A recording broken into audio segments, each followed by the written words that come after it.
চিত্ৰলেখাৰ পাকঘৰ মোৰেই পাকঘৰ।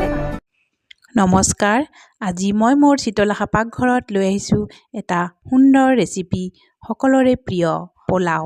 গতিকে মই এয়া বনাবলৈ লৈছোঁ আপোনালোকৰ ওচৰত পনীৰ আৰু জহা চাউলৰ পোলাও।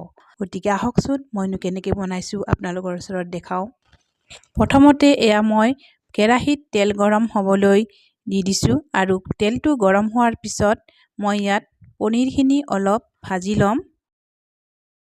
অকণমান নিমখ দি লৈছোঁ আৰু নিমখখিনি দি মই ইয়াক ভালদৰে ভাজি ল'ম। এতিয়া মই সেইখিনি তেলতে মই দি দিছোঁ এখিলা তেজপাত, এটা শুকান জলকীয়া, অলপ দালচেনি আৰু দুটা লং আৰু দুটা এলাচি। এইখিনি মই অকণমান সময় ভালদৰে ভাজি ল'ম। আৰু এতিয়া ইয়াত মই পেষ্ট কৰি লোৱা আদা, নহৰু, পিঁয়াজ আৰু কাজুৰ পেষ্টখিনি মই ইয়াত দি দিলোঁ আৰু ইয়াত দি দিলোঁ আধা চামুচ নিমখ, আধা চামুচ হালধি আৰু আধা চামুচ জালুকৰ গুড়ি, আধা চামুচ জিৰাৰ গুড়ি। এইখিনি মই এতিয়া অলপ ভালদৰে ভাজি ল'ম। এতিয়া ইয়াত মই পনীৰখিনি দি ল'ম। পনীৰখিনি দি মই এইখিনি অলপ সময় ভাজি ল'ম। এইখিনি অলপ ভজা হোৱাৰ পিছত মই ইয়াত দি লৈছোঁ 1 কাপ গাখীৰ। এইখিনি এতিয়া ভালদৰে লৰাই থাকিম আৰু অলপ পানী বা গাখীৰ দি দিব পাৰে। এয়া ধুনীয়াকৈ উতাল আহিছে। এতিয়া মোৰ পনীৰৰ আঞ্জাখন হৈ গ'ল।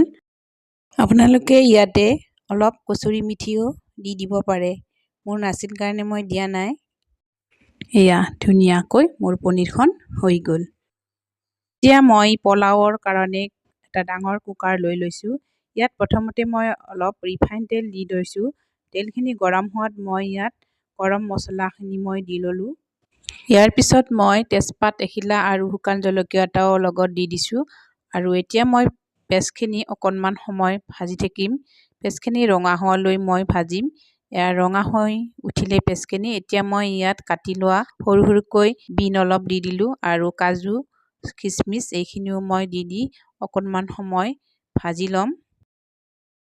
এতিয়া মই ইয়াত আদা বটা 2 চামুচ দি ল'ম আৰু আদাখিনি দিয়া হোৱাৰ পিছতেই মই চাউলখিনি ইয়াত বহাই দিম।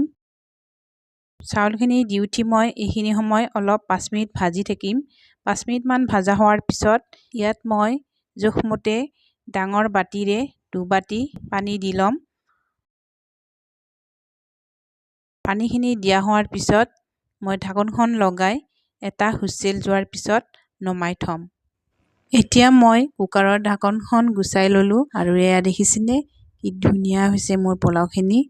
এতিয়া মই ইয়াত 3 চামুচ ঘিউ দি ল'ম। ঘিউখিনি দি মই এইখিনি অকণমান লৰাই দিম। এয়া দেখিছেনে মোৰ পোলাওখিনি ধুনীয়া হৈছে, ধুনীয়া এটা গোন্ধ ওলাইছে। এয়া মই এতিয়া ধুনীয়াকৈ চাৰ্ভ কৰি লৈছোঁ। এয়া পোলাও আৰু পনীৰ। ইমান সহজতে মই কম সময়ৰ ভিতৰতে বনাইছোঁ এয়া ৰেচিপিটো। গতিকে আপোনালোকেও এনেধৰণে বনাব আৰু সকলোৱে মিলি খাব। আৰু যদি মোৰ এয়া ভিডিঅ'টো ভাল লাগিছে তেনেহ'লে লাইক, কমেণ্ট, শ্বেয়াৰ কৰিব আৰু শেষত ছাবস্ক্ৰাইব কৰিবলৈ নাপাহৰিব। আজিলৈ আহিছোঁ, ধন্যবাদ।